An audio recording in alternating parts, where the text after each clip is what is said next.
What's going on, everyone? It's Adam and Craig with Grandstand Golf. This is our round 4 DFS Showdown targets with the 2021 Charles Schwab Challenge. Craig, after 3 rounds, looks like it's kind of a two-man race. Yeah, I feel pretty good about Spieth coming into the week for a lot of reasons. He seems to tear this course up, and the form is obviously good. And Kokrak is doing everything he can to stay with him, which has been pretty impressive. Yeah, I mean, 4 up and 5 up on Sergio, plus another 2 on Poulter Munoz seems like a lot. I mean, there hasn't been much scoring out there. It kind of just seems like they're separating themselves, and Kokrak is definitely hung in tight. Like, I think the odds are quite heavy in Spieth's favor, but it's closer to a coin flip for me about tomorrow. Yeah, I wasn't doing a lot. I was doing yard work today, so I wasn't doing a lot of watching, but I was doing a lot of listening. And I heard at one point, I forget what you had to pay, but basically already through 36 holes, you were paying to try to get Spieth. I think it's like minus 250 or 225 right now. Yeah, which is just an absurd odds for a golfer halfway through a tournament. A golfer who was in who was in a slump 6 months ago. Like, it's crazy. It's crazy. Yeah, and it's not named Tiger Woods. It's not named Tiger Woods. Who else stands out on that leaderboard? I mean, you got Tony Finau and Brendon Todd, a couple of your picks. That's nice to see. Yeah, I mean, stands out. Like, I think we're just talking about people who can move up the leaderboard, because really, unless Sergio maybe goes out there and does something special, I think it is a 2-horse race. Yeah, but it's not Thursday, so that'll be hard for Sergio to do that. He's kind of a Thursday guy.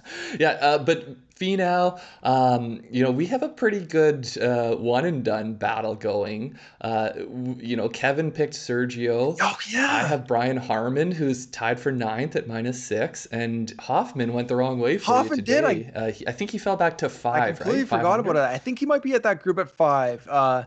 So yeah, I mean, a couple of those strokes each way is a big kind of payday and one and done point. So that's something to keep an eye on tomorrow. I like that. I forgot about that. Sergio. I'd like to see Harman work his way up to maybe the top of the heap of maybe 4th place. That would be a good goal for him. I like it. Okay, let's talk about how the course is played. So it was over par the first day, second day minus 0.6, and then round 3 minus 0.2.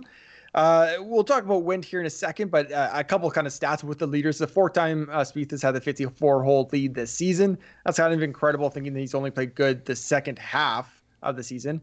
And then Kokrak and Spieth could join Stuart Sink and Bryson DeChambeau as 2-time winners this season. So definitely something to look out for. And I think the odds are very, very heavy that one of those two does join those guys.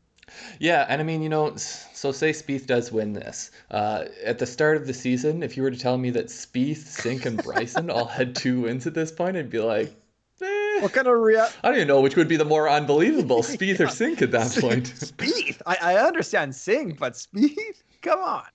No, it would have for sure been Sink. I mean, Spieth, because the talent is so much that you knew as soon as the switch flipped that he can win every week he goes out there. But I think it would be a very good stamp on how good this season is if he can get his second one this week. Okay, whether for your picks tomorrow, are you completely avoiding those guys on the second half of the field, kind of T30 or so? The bottom half?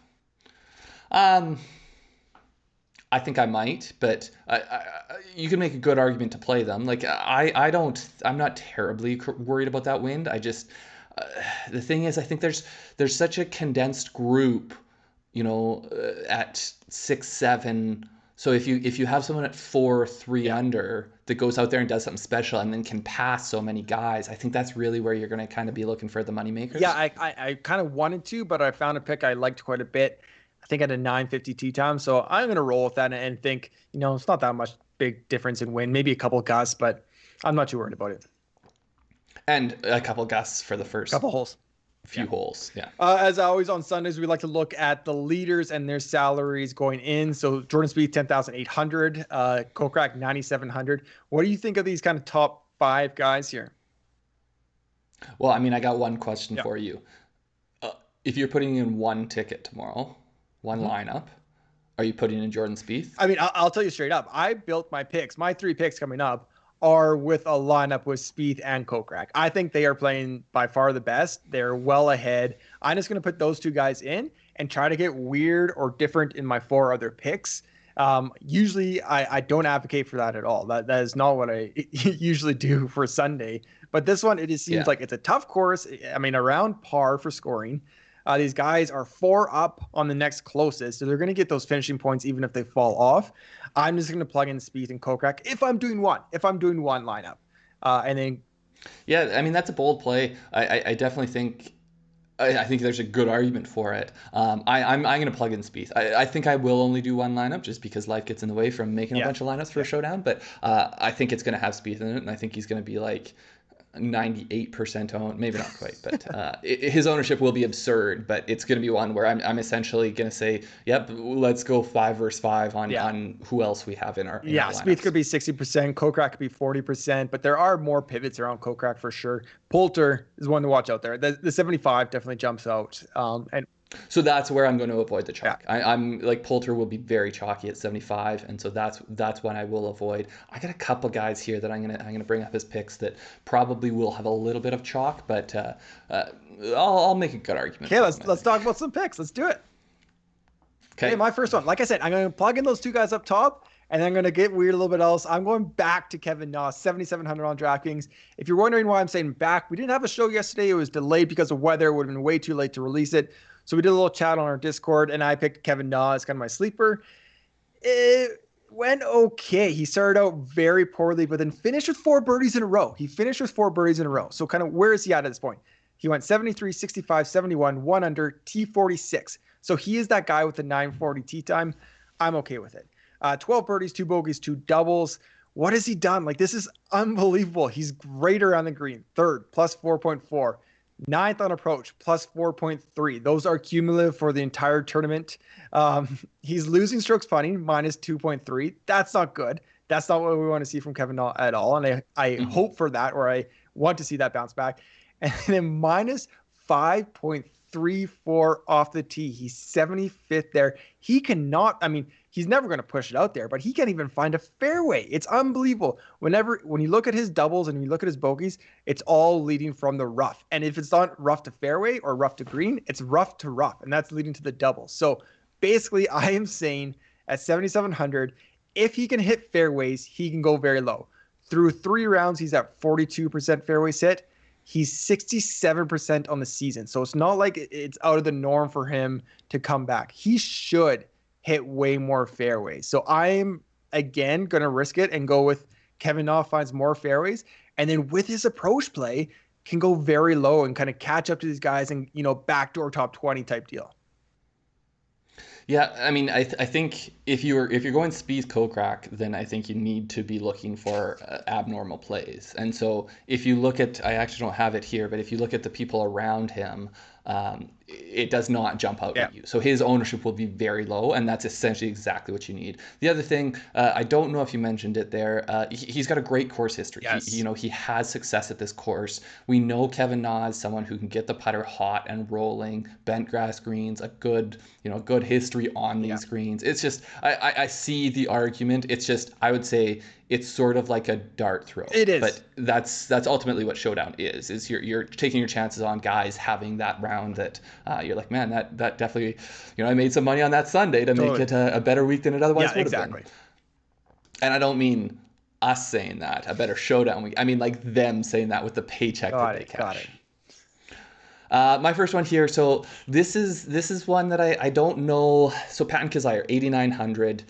I don't know how chalky this is going to be, but I think it might not be as chalky as you may think for a guy that's tied for 6th. So he's gone 67, 65, 71. He's minus 7 on the tournament, tied for 6th, as I said. But he moved backwards a little bit on Saturday, which I think oftentimes, he was highly owned today, and then a lot of people are disappointed in what they got from him today. So I think that will shift some ownership away from him. But then you combine that with Patton Kizzire at 8,900. That's not an attractive play. Like I think Corey Connors is the next guy right above him at 9 or 91. And so I just don't think for someone tied for 6, I don't think Patton Kizzire is going to attract the ownership that is a bigger name would in that spot. What has he done so far? His ball striking's been good. His around the green play hasn't been great, and his putter, it's been good. He's positive putting in the week, but he's not Patton Kizzire putting good. So you look at his last, the putter is far and away, I would say, his best weapon as a golfer. You look at his last 6 tournaments. I'm not talking about 6 rounds. I'm talking 6 tournaments. He's gaining essentially a stroke around putting. So these stats above are cumulative. So he's Point gaining, 4. you know, 0.4. So I expect him to, or it's not that I expect him. The chances of him going out there and having a good round putting are very good, similar to a Kevin Na, you know. But then the thing that sealed this for me is in the last, you know, couple months, especially within the last month, he has had quite a few of these like just absurdly low rounds, and that's sort of what, when you get these good putters, that's what they can do. So he has at least 3.9 strokes gained total in 6 of his last 17 rounds. So that's a third of the time. Some of those, like one of those is over 7 strokes gained. It is like his ball striking is good this week. He's a notoriously good putter. It just kind of lines up to me that he could be that person that you're like, oh man, how did he pass Sergio and end up in third in this tournament? So that I'm thinking enough people won't want to have Kizzire as their second guy. So if you're putting Spieth in, basically you're committing to one other guy in this range or higher, and I think not enough people will commit to that. I like it for those reasons. I don't love the price, but I haven't tournament long, so I definitely like to play for tomorrow. You definitely hope that he does too. Yeah, I do. And I mean, essentially similar to Kevin Na, it's a dart throw. It's just you're starting from a different point. So Craig, you might have seen I got all my hair cut off by my wife. My wife gave me the haircut. It's so itchy on my headphones right now. I feel so weird. It feels little hairs everywhere. My second pick here, Harold Varner III, 7,400 on DraftKings. He's gone 74, 64, 67, 5 under, tied for 17th right now. He's done that with 13 birdies, 8 bogeys. Just a very kind of good, steady play since the first round. How's he got there? Killing it on approach. I love approach. Obviously on this course, on any course, throughout the entire year, approach is key. So he's third in the tournament, 18th around the greens at plus 1.95. Very kind of middling off the tee at minus 0.3, and then losing strokes putting minus 1.65, 61st. Basically just with Harold Varner, I feel like he's, if you push away the first day, he's played very well in rounds 2 and 3. And I think that momentum's more likely to carry over into round 4 than an outlier round in round 1. He has been playing very well lately, gaining at least 1.4 strokes total on the field in 8 of his last 13. He's been positive and more, but you know, those 1.4 or better in 8 of the last 13. So 7,400, it just kind of feels like a steal for a guy that really could have a top 10 finish here.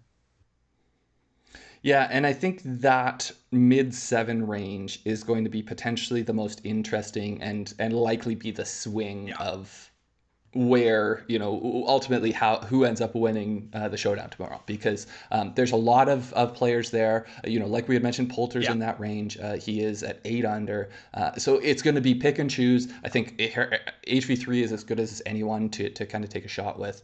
He always has those rounds. I don't know if I will, just because I've got a couple other guys in the same range that I'm looking at, but yeah, I don't think you can go wrong. So first one, I'm looking at Emiliano Grillo, 7,700. He's gone 70, 68, 68, minus 4, tied for 24th. So this is right in that range I was talking about, where if he goes out there and has a good round, then he can potentially pass a lot of people who are between him and say, 5th place. So how has he done it? He's done it in classic Grillo style. Oh no, wait! He's gained over 3 strokes putting. He's 15th in the field. That is not classic style for him. Usually he's a hope and a prayer on the greens. But I'm okay with that. I'm okay with him having a good, a good week putting so far. Obviously, you like to see the ball striking numbers be better because that's what he does well. Sorry, I just finished my iced coffee and now I can't breathe, or I can't, but the thing is, he is a very accurate driver of the golf ball, which is what, you know, we spoke about that going into the week. That is more what you need at this course. So I think he is still a good fit from a ball striking point of view. And then the form coming in is really good. And I think for someone tied for 24th at this point of the tournament, I think the price could be a bit higher. And so I like the value at 7,700. He's gained over a stroke and a half over the past 3 months. He's 11th in this field in strokes gained total in that time. So it feels like we're getting a pretty good deal. And then he is another one of these guys that has that outlier round potential that I'm always looking for. He's always viable in showdowns. Absolutely. I like Grillo again for Sunday. Okay, I don't know if it was picking it up, but my daughter's crying. It's dinner time, so we're going to zip through these last couple of picks here. Zach Johnson is my last one here, 6,700. He's gone 72, 68, 68. 2 under, tied for 34, so right kind of in the middle of the pack. But done it with 15 birdies, 11 bogeys, 1 double. 15 birdies is actually tied for third through 3 rounds with 15 birdies. So he is getting a lot of those circles on his scorecard. How he's doing it, kind of classic Zach Johnson, plus 3.7, strokes in putting 14th. Around the green, not great. One of those numbers doesn't add up. I think it's probably plus 1.67, but I'd have to double check that, and I can leave that in a comment below. Approach is okay, plus 0.9. Off the tee, losing a little bit, 58. Basically, another guy like Kevin Na has a great course history here. The course kind of suits his game. At 6,700 for a guy, a veteran that's played very well here, it's worth a risk on Sunday for me. And he's at 34th with a ton of birdies. Like it seems kind of like a steal. Yeah, and the one thing I was just going to add was that he has played well here in the past. So, that there's always just that familiarity and just that much better on and around the greens, I think. My last one, I'm going a little bit chalky. Brendon Todd, 7,500. He's also at -7, similar to Kizzire. He's tied for 6th.